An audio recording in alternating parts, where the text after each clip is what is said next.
So the United States, Donald Trump, and Hegseth, to be more accurate, they have decided to allow Qatar to build an Air Force facility in Idaho.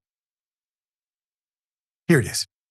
We further welcome today's signing of the letter of acceptance establishing a Qatari Emir Air Force facility and Mountain Home Air Base in Idaho. This step strengthens interoperabilities, enhance joint readiness, and advance our shared defense goals. Mr. Secretary, together we will continue to deepen this strategic partnership in pursuit of lasting peace and shared security. Thank you very much. Absolutely. Thank you. We wish you that. Sign now. Sign and trade. How about that? I mean, they do it right in front of you. So no one can say, well, you saw us do it, right? Put it up full mass. I have an interesting background to this. So on Friday, the U.S. announced it will allow Qatar to build an Air Force facility in Idaho. The facility will be constructed at Mountain Home Air Force Base in Idaho, which will host Qatari F-15 fighter jets. Yeah, fighter jets. And pilots who will train alongside United States troops. That's just the beginning.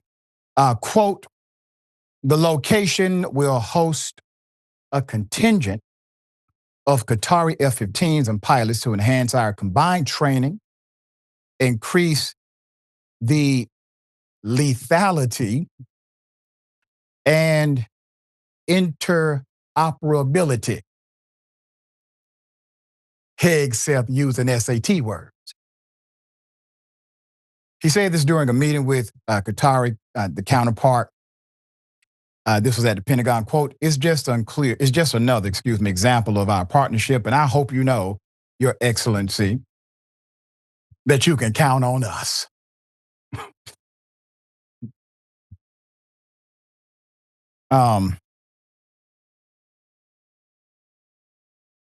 You remember when President Obama demonstrated an act of courtesy to someone who wasn't from around here? And they said, well, that act of courtesy shows that, yeah, he's a traitor. He's not American, they said. But Hegseth just signed, who the hell knows? And he said, our continued partnership, well, what other partnership you have? What other business do you have we're not aware of? This is the first signature we assumed. The announcement of the deal comes just weeks after Trump signed an executive order for the U.S. to guarantee the security of Qatar, a significant commitment to a non-NATO Arab ally. According to the report, Israel actually bombed Qatar several days earlier as part of an operation against Hamas. These officials were living in Doha. The sources told CNN that the plan to build the Qatar facility has been in the works for many years, several years, dating back to the previous administration. Now, Hegseth praised Qatar for playing a, quote, substantial role in the peace talks that led to a ceasefire and hostage swap deal between Israel and Hamas, as well as the Gulf country support when the U.S. struck Iranian nuclear sites in June. So Qatar is also home of the largest U.S. military base in the region at al-Udeid. So Hegseth later backtracked and clarified on Friday and wrote in a post on X, quote, the U.S. military has a long-standing partnership with Qatar including today's announced cooperation with F-15 QA aircraft, emphasizing there will be no Qatari-owned base in the United States. Sir, that's an important detail to get wrong. Let's continue. Close ally of Donald Trump, far-right activist Laura Loomer, has posted on X more than a dozen times since the deal was announced, calling it, quote, outrageous, an abomination, a betrayal. She added that she doesn't think she'll be voting come 2026. Now, it is interesting to note the internet rumor is that this was his lady friend during a time. All right, so, quote, there isn't a single Trump supporter who supports allowing Qatar to have a military base on U.S. soil. Loomer posted to the social platform X, quote, I don't know who told President Trump this was a good idea, but it has made people not want to vote. Qatar told him it was a good idea. That's who told him. It's real easy. Simple. And it also distracts you from the Epstein files. So it has that benefit too. There's more.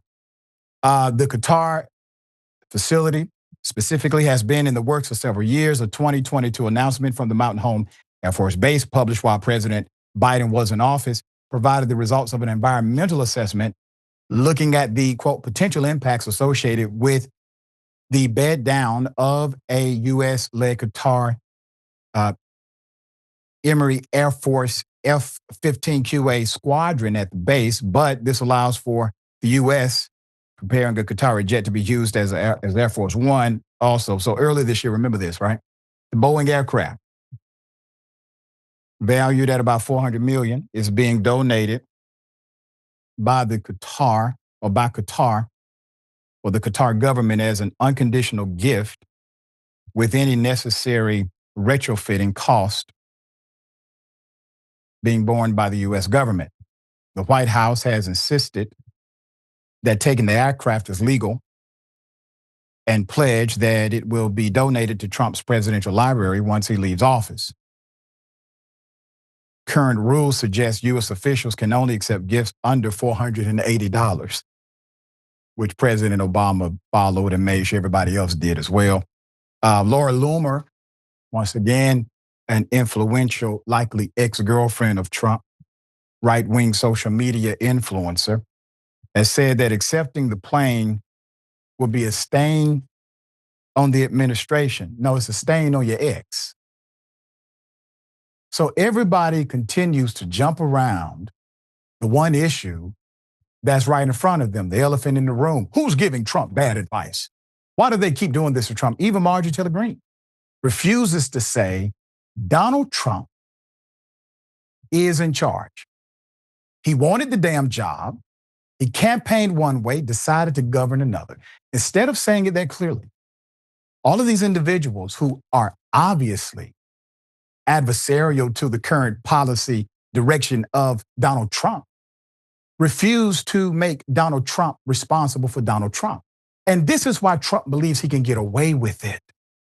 Because the way he's being treated now by those who don't even like him, who do not support him, who will vocally say he is wrong, this is how he's been treated his entire adult life and maybe even before. No responsibility, no accountability. So if no one supports this, why do we not hear more? All right. Dear sister, Senator, this is a hell of a thing. This man literally took a bribe in broad daylight, took the plane. Within that same year, showed us what the deal was about. What was the limit? You said, Doc, $480? $400. He maximized that by some millions. He multiplied it and assumed that was the number. I just need our audience to know I muted myself because the way Doc telling this story, I mean, it's funny, but it's not funny. But Doc, I mean, you in a comedy would be the straight man, all right? And the straight man is usually the funniest person in the comedy. in our face, playing straight up in our face. And President Barack Obama would have never, not that he should have, because if he was doing this on Indisputable, you would be hearing Dr. That's right. and myself saying the same thing. This is wrong, wrong, and damn wrong. But imagine if President Barack Obama had done something like this. And you know what, Doc, for them to try to cloak themselves, first they saying Biden is bumbling and wasn't fit to be president in the last year of his service. And now, though, on this, they want to hide under his shadow. Well, right. I'm here to tell them it doesn't matter if President Biden's administration was in conversations, we would still be saying the same thing.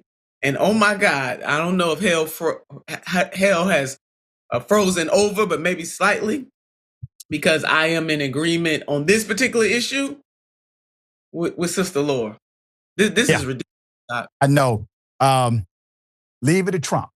Mm-hmm. I remember the first time Trump made me root for George H.W. Bush. Politics is interesting. All right, we'll bring you updates as they develop. It's quite simple to me.